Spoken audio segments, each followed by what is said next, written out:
Hello, good morning. So I posted about how to get my kids to listen and asking for help, but I actually do have a few ideas that I don't always apply, but I try to. And biggest and best of all is being creative. And we were born creative human beings.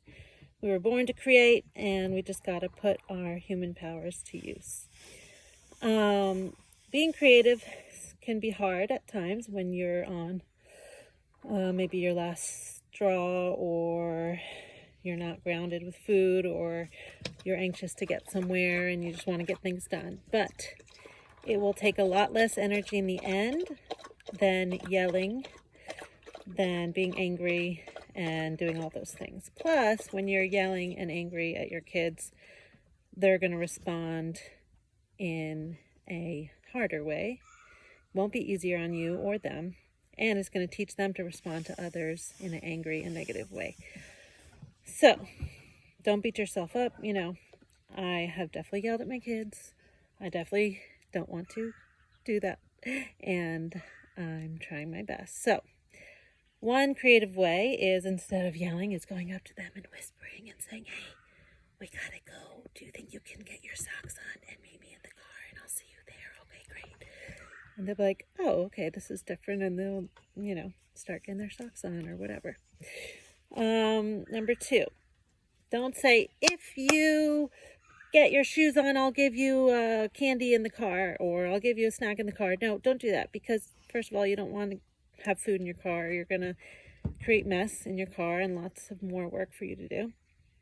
And you're creating an "if you do this, then that." And that's not how we want to raise people. We want to raise them to say, okay, we have to get our work done first, and then we can go do something and have fun. Not, oh, if I'm good, then I get to do something. Then they're going to only be good to get something, and they're always going to want to expect something.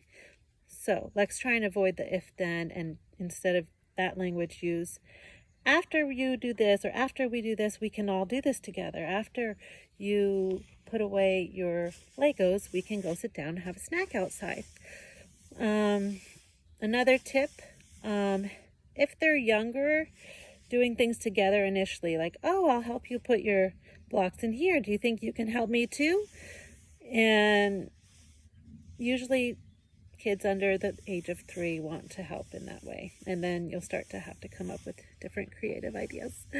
But so when you do need to come up with new creative ideas, like saying, "Okay, we need to go outside now, it's outside time," just stating that that is the time that it is starts to give them structure and know that there's no other option. It's outside time. But if they're being reluctant or wanting to put up a fight just to test you, because that's what kids do, you could say, "Who can tiptoe outside with me like a little quiet mouse, and we're going to go outside and look for any predators." And then you've gotten them into a game. Like, they go outside and they've started on a game that you've just kind of slipped into their brain.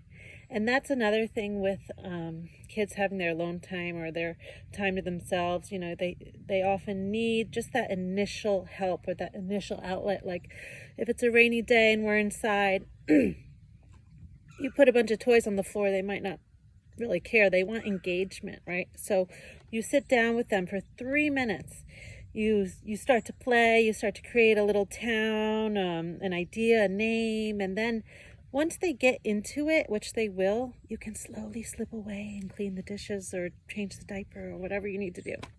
So those are a few of my tips. I hope it helps. Please let me know what you find helpful too.